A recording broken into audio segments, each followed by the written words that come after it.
I'm Nicola Talent, and you're listening to Crime World, a podcast about criminals, drugs, and the sins of the underworld. We're Ireland's top podcast for 2025, and now we've got a new website. So if you want to learn more about crime and criminals, if you want stories, extras, and podcast subscriber specials, go to www.crimeworld.com. So we'll go back to 1999 and a park in Dublin where an incident became major headline news and a huge embarrassment really to Ireland. It was an Italian student who was over here on his first ever visit. He was 17 years of age and he was involved in this incident where there was a bottle smashed over his head and he was left paraplegic actually for the rest of his life with severe physical and mental health problems. His name was Guido Nasi. And I think at the time there was this sense of, there was fundraisers made for him at the time. There was a huge amount of reporting on it. He has lived on with massive health complications until now.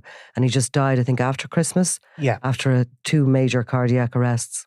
Yeah, so, I mean, it's a story that really stuck in people's minds. Like, obviously we do Crime World most days and there's victims of crime in nearly every story that we do.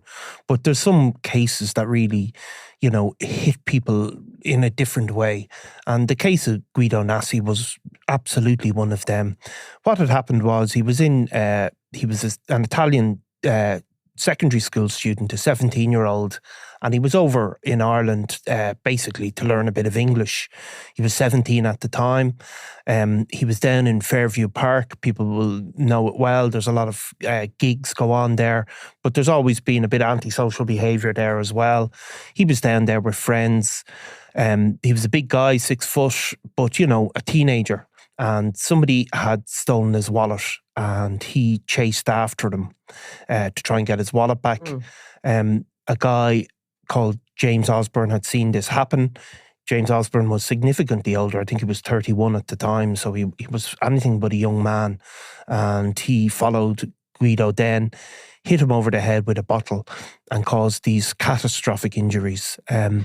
While there was a weapon used being the bottle. Yeah. It's a similar sort of a thing to those one-punch attacks that sometimes, altercations can happen and somebody is left with these catastrophic brain injuries from almost one punch or one, Oh, of course. Somebody goes after you and hits you across the head with a bottle. There is consequences for that, obviously, but you would like to think that, this was something that wasn't thought through.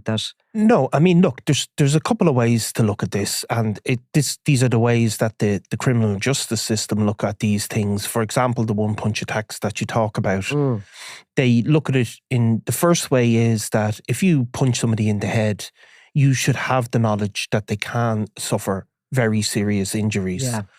They also look at it in the other way that when the one-punch cases, when a lot of people lose their lives, they are never really prosecuted for murder because there is also a belief that you can't foresee, that can't be an immediately foreseen No, it outcome. hasn't been premeditated, No. which is, what's necessary to prove in murder. And also usually they happen in a kind of an environment where something just, blows up. And a lot of those, and unfortunately, and like tragically for Guido Nasi, that wasn't one of these cases, and I think that's probably why some of it stuck in people's minds so much, is because he clearly hadn't started something. He hadn't become involved in a drunken row. He hadn't acted aggressively and then suffered an attack, which wouldn't have made it okay anyway. Like, he was literally an innocent abroad.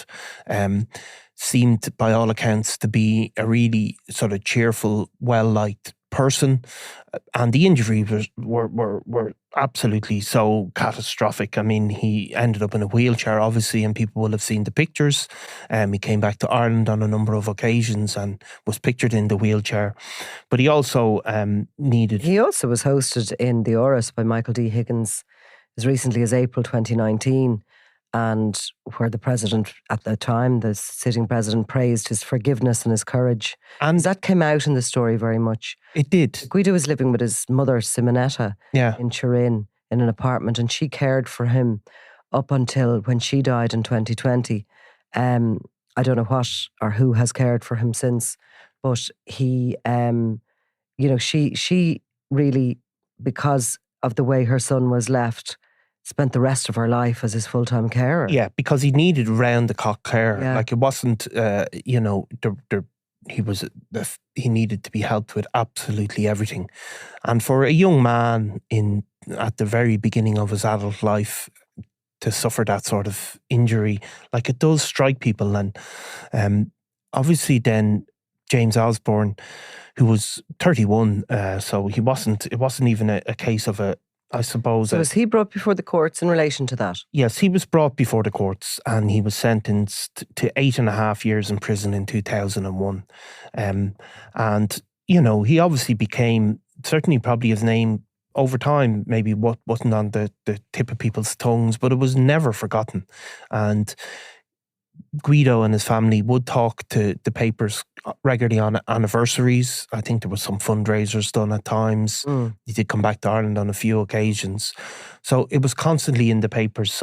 And spoke about their forgiveness, himself and his mother. He did. And so James Osborne, after he appeared in the Ors, as you said, in 2019, our Pat O'Connell, who's regular on this podcast, tracked him down, and he did give some quotes at the time, James Osborne, and in fairness, he didn't downplay or he pleaded guilty. He pled guilty, and he'd accepted responsibility from the beginning. He accepted responsibility from the beginning, and at the time, he said to us, Osborne, "Not a day goes by that I don't think about it. I ruined that chap's life. I'll have to answer to God for it when I pass away, and I'm willing to do that.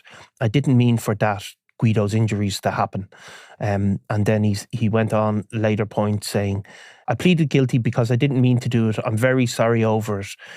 There's not a day goes by that I don't regret what I was done. He was a young man and I destroyed his life.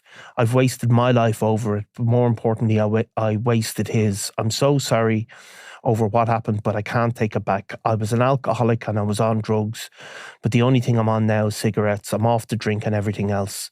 So, and just actually referring back to what he admitted to, it was recklessly causing serious harm to Guido.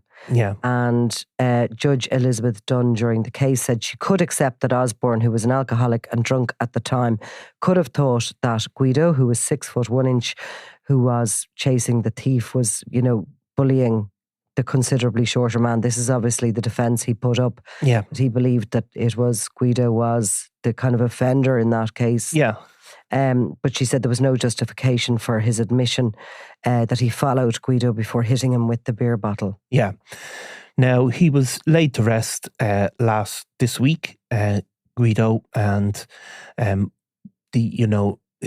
his home country, obviously in Italy, and a family friend, Bernadette Kelly, who I think I got to know the family well in connection with when he was over here in the aftermath. She said after Simonetta died, that's Guido's mother, Guido had no one and was moved to a nursing home where he was cared for the rest of his life.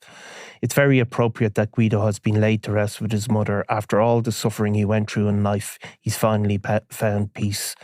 So, it's like, it is a genuinely tragic story, isn't it? And this isn't to excuse what James Osborne has done, and obviously he served his time. Make people think, with those kind of altercations and throwing punches and hitting people around the head, and of course, and people do not know what the outcome can be. Of course, and many people will survive a punch to the head, but some just won't. And for people to be caught on the end of that, it's a lifetime of devastation. And James Osborne himself, as he said, "I've ruined my own life." Not that there's lives ruined everywhere, and these cases, they happen all the time.